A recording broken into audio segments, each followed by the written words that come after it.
তুমি কাল পুকুর থেকে মাছ আনতে বলেছিলে, মনে আছে তো? মনে আছে তো বউ, কিন্তু জালটা ছিঁড়ে গেছে, তাই মাছ ধরা গেল না। বাবা, আমি কিন্তু কাল গিয়ে দেখেছি পুকুরে কত মাছ লাফাচ্ছে।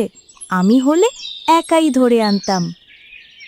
ওহ, এ আবার শোনো, মাছ ধরা কি খেলনা নাকি?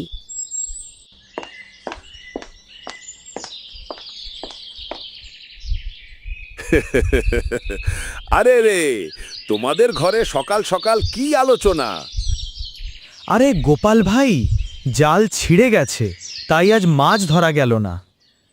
জাল ছিঁড়েছে নাকি তোমার হাত পাকা হয়নি? আরে আমি না হলে গ্রামের কত মাছ ধরেছি জানো? হ্যাঁ হ্যাঁ, সে তো সবাই জানে, মাছের চেয়ে জালেই বেশি কাদা ওঠে। শুনো শুনো, একটা আইডিয়া আছে। আমি, বাবা আর গোপাল কাকা মিলে আজ বিকেলে পুকুরে নামব। দেখি কার ভাগ্যে কত মাছ আসে। হাহা, ঠিক আছে, কিন্তু হারলে তোমাকেই রান্না করতে হবে।